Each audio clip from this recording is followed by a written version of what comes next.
Hello बच्चों, कैसे हैं आप सभी। मुझे उम्मीद है कि आप बड़े अच्छे होंगे और बेहतरीन ढंग से पढ़ रहे होंगे। आप सभी का स्वागत है ज्योग्राफी पाठशाला में। कक्षा 10 की मैप की यात्रा चल रही है बेटा, जिसमें हमने काफी जो ज्योग्राफिकल पार्ट के सभी मैप कर लिए हैं। आज मैं इतिहास के कुछ पॉइंट्स लेकर आया हूँ और उम्मीद करते हैं कि हमने जो किया है उन्हीं में से क्वेश्चन आएंगे। लगभग मैंने बुक्स के रेफरेंस से भूगोल के जितने पार्ट हैं और प्लस आपके इतिहास के जो पार्ट है लाने की कोशिश की है। आप अपना पूरा फोकस पूरे एग्जाम में जितने भी चैप्टर हैं उन पर कीजिए। ये 4 नंबर का पार्ट है जो हम आराम से कर लेंगे। ठीक है, लीजिए मैं शुरू करता हूं बिना देरी किए। पहले इतिहास में, ठीक है, इतिहास में मैं यहाँ पर आपको ये बताऊं, मैं आपको पॉइंट्स के अलावा कुछ उसके बारे में बताऊंगा अभी, जैसे जीके के जिसके अंदर क्वेश्चन आप एग्जाम में करें तो वहां भी थोड़ी बहुत हेल्प हो आपको। भारतीय राष्ट्रीय कांग्रेस अधिवेशन हुए हैं। एक तो हुआ है कलकत्ता में सितंबर 1920 में, एक हुआ है नागपुर में दिसंबर 1920 में, एक हुआ है मद्रास में 1927 के अंदर। तो हमको ये पॉइंट्स ढूंढने हैं। कलकत्ता और नागपुर के बारे में आप जानते होंगे।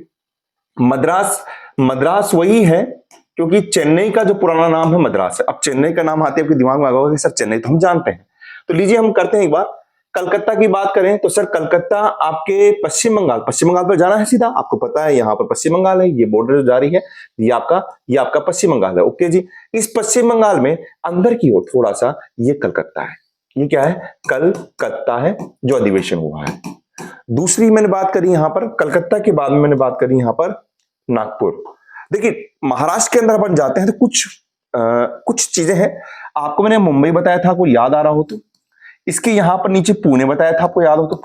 पुणे भी इतिहास के रेफरेंस से है। और आपका नागपुर यहां पर आएगा। नागपुर यहां पर है, थोड़ा सा इधर पूरब की साइड में। तो नागपुर आपका यहां पर हो गया। और फिर बचता है मद्रास, चेन्नई। तो चेन्नई वाला यानी मद्रास, अब मद्रास लिख रहे हैं तो यहां मद्रास लिखना पड़ेगा। यहां पर बिल्कुल तटीय जो बंदरगाह भी था वो मद्रास हो गया। तो सर हमने क्या क्या पॉइंट पढ़ा इसमें? कुछ नहीं सर, हमने यहां पर कलकत्ता पढ़ा है। तो कलकत्ता सर हम बांग्लादेश में मत कर देना, एक तो बता दूं आपको, ये बांग्लादेश है भैया, इसमें मत कर देना, अंदर की ओर। तो कलकत्ता यहां पर कर दिया सर।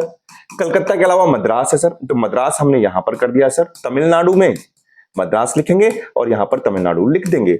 और नागपुर कहां किया सर? नागपुर महाराष्ट्र में, यहां पर आपने नागपुर कर दिया, यहां पर नागपुर कर दिया। साथ में थोड़ा सा बताया मैंने आपको, ये मुंबई है, नीचे पुणे है। चंद्रपुर भी याद आता है, चंद्रपुर जो नाम पढ़ेंगे आप बाद में। ठीक है, ये आ गया आपके पास में।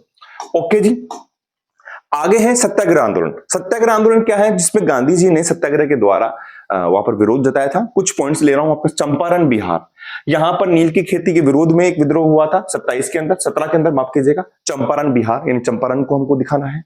खेड़ा गुजरात, ये किसान आंदोलन था। किसान पे जो कर लग रहे थे उसके विरोध में हुआ था, खेड़ा गुजरात में। ठीक है, अहमदाबाद गुजरात, ये सूती मिल सत्याग्रह 1918 में था। चूंकि गांधी जी का पूरा कार्यक्रम जो भी है वो सब गुजरात के आसपास हुआ है, तो सारे आंदोलन गुजरात में मिलेंगे आपको। बारदोली, ये भी गुजरात के अंदर है, यहां पर भी ये आंदोलन हुआ था। तो हमको चंपारण बिहार में देखना है, खेड़ा गुजरात, अहमदाबाद गुजरात और बारदोली गुजरात। बारदोली में बता दूं आपको, आपकी जानकारी के लिए बता दूं, बारदोली जो सूरत आपने नाम पढ़ा होगा, वो सूरत महानगर का एक शहर है। मतलब सूरत महानगर हो गया, उसका एक छोटा सा शहर है बारदोली, यानी उसी के अंदर आता है। ठीक है, तो हम लीजिए, हम यहां पर शुरू करते हैं। चंपारण की बात करें सर, तो लीजिए चंपारण कहां होगा सर? चंपारण बिहार में, तो ये आपका बिहार है और बिहार के इस साइड में आ जाएगा आपके पास चंपारण। थोड़ा सा अगर आप पॉइंट करें तो आपको थोड़ा सा ध्यान होना चाहिए कहां पर कोई चीज आ रही है। तो उसको, जैसे आप उसको यहां कर देंगे थोड़ा गलत हो जाएगा, थोड़ा सा मिड में कर दीजिए जिससे थोड़ा सा अंदाजा हो जाए। चंपारण बिहार, ठीक है। इसके अलावा क्या क्या चल रहा था हमारे पास में? हाँ, खेड़ा, अहमदाबाद और बारदोली। ये देखिए आप, देखिए अहमदाबाद तो कहां पर है? खंबात की खाड़ी में खेल होगा सारा, खंबात की खाड़ी में। अहमदाबाद तो ऊपर हो गया, यहाँ पर जहां गांधीनगर था तो गांधीनगर के पास में ही यहाँ पर गांधीनगर भी था और यहाँ पर अहमदाबाद भी है, थोड़ा सा उसके पास में। अहमदाबाद यहाँ पर हो गया। अब आता है आपके पास में खेड़ा और उसके बाद आता है बारदोली। खेड़ा और बारदोली यहां पर है, सूरत के पास में, यहां पर सूरत है तो सूरत के पास में करेंगे आप। तो यहां पर आपका क्या हो गया? बारदोली हो गया, बारदोली। और इसी के पास में यहीं पर हो गया आपका खेड़ा। क्या हो गया? खेड़ा। ठीक है, ये तीनों किसमें है? ये तीनों सर गुजरात में है। ये तीनों किसमें है? गुजरात में। तो ये चीज भी हमने देख ली है ना। मैं यहां पर सत्याग्रह आंदोलन के हिसाब से बात कर रहा हूं। दोबारा बात कर लेते हैं हम चंपारण। चंपारण कहां है सर? चंपारण आपके यहां पर आ गया, ये आपका चंपारण हो गया। आपके खंबात की खाड़ी के ऊपर सर यहीं पर गांधीनगर था सर, यहीं पर गांधीनगर था, और इसके पास में यहीं पर ऊपर की तरफ क्या है आपके, अहमदाबाद है, अहमदाबाद। सारा खेल इधर की तरफ हो रहा है। यहां पर सूरत है, तो सूरत में ही आपने क्या किया, बारदोली कर लिया, तो यहां पर बारदोली हो गया सर, बारदोली, दोनों एक साथ नहीं आएंगे। और इसके पास में यहीं पर क्या कर दिया आपने, खेड़ा कर दिया, खेड़ा गुजरात में।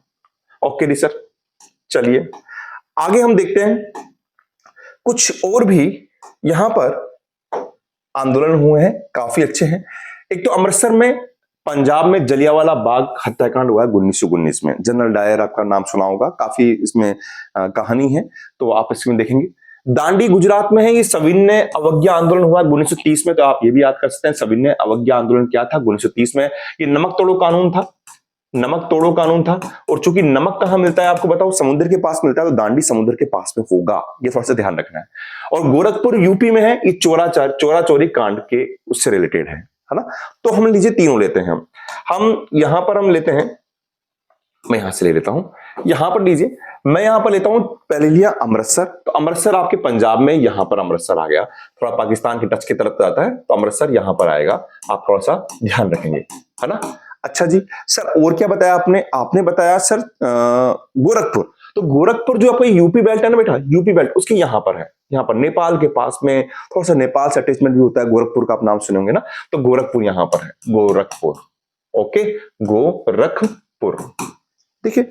अच्छा, दो, एक क्या बच गया आपके पास में, इसके अलावा बच गया आपके पास में दांडी, क्या बच गया, दांडी। तो देखिए दांडी कहां पर है, दांडी आपके खंबात की खाड़ी में बिल्कुल तट के पास में है, दांडी तट के पास में, क्योंकि नमक कानून तोड़ा गया था, तो दांडी यहां पर आ जाएगा, ठीक है। तो ये इतिहास के मैप पॉइंट हो गए जो आपके बुक में दे रखे हैं। ऐसे तो काफी सारे, ढेर सारे हैं, लेकिन काफी मोस्ट है। तो क्या क्या पढ़ लिया सर हमने, मैं थोड़ा सा ब्रीफिंग करूं आपको, हल्की सी करूं। मैं गुजरात के बारे में लेता हूं सर। देखिए गुजरात के बारे में आपने पढ़ा था, गांधीनगर भी सर यहीं पर है, ये पहले पढ़ा था, लेकिन मैं आपको बता देता हूं। आपको मैंने इसके ऊपर यहां पर पढ़ा था, गांधीनगर के अलावा आपने ऊपर क्या पढ़ा था सर, यहां पर अभी अहमदाबाद पढ़ा, अहमदाबाद पढ़ लिया सर आपने। यहां पर अभी आपने क्या पढ़ा सर, यहां पर अभी आपने पढ़ा सर सूरत का बारदोली, तो बारदोली थोड़ा अंदर की तरफ है। इधर ही आपने क्या पढ़ा सर, खेड़ा, तो खेड़ा आप इधर कर लीजिए, ये खेड़ा हो गया। और यहां पर तट के पास में यहां पर दांडी हो गया। ये तीनों खेल, चारों पांचों खेल आपके गुजरात में है। यहां पर आपने महाराष्ट्र, मुंबई, पुणे, और यहां पर पढ़ा था, अभी आपने क्या पढ़ा था, नागपुर पढ़ा था, नागपुर। ओके जी सर। अच्छा, यहां पर आपने क्या पढ़ा था सर, यहां पर आपने कोलकाता पढ़ लिया सर, ये अधिवेशन की बात हो रही है ना, मैं चीजें देख रहा हूं। यहां पर आपके मद्रास पढ़ लिया आपने, यहां पर आपने मद्रास पढ़ लिया। यहां पर आपने चंपारण पढ़ लिया सर, चंपारण पढ़ लिया। और यहां पर आपने गोरखपुर पढ़ लिया, यूपी में, गोरखपुर यूपी में। तो ये कुछ मैच पॉइंट है, मैप पॉइंट है जो आपके लिए अच्छे होंगे, बेनिफिशियल होंगे। मैं अगली वीडियो में क्या लेकर जा रहा हूं, अगली वीडियो के अंदर बेटा मैं कोशिश ही करूंगा कि एक ही राज्य के अंदर जो चीजें हमने पढ़ी हैं, चाहे वो लौह संयंत्र हो, चाहे वो ताप संयंत्र हो, चाहे आपके पास में वो कोई मतलब इतिहास संबंधी घटनाएं हो, उस सब चीजों को एक साथ लेकर आऊंगा, जिससे थोड़ा सा एक बार का रिवीजन हो जाए, और कुछ पॉइंट्स छूट गए होंगे वो भी लेकर आऊंगा। आप बस यूं पढ़ते रहें, अपना ध्यान रखें, मिलता हूं नेक्स्ट क्लास में। थैंक यू बेटा।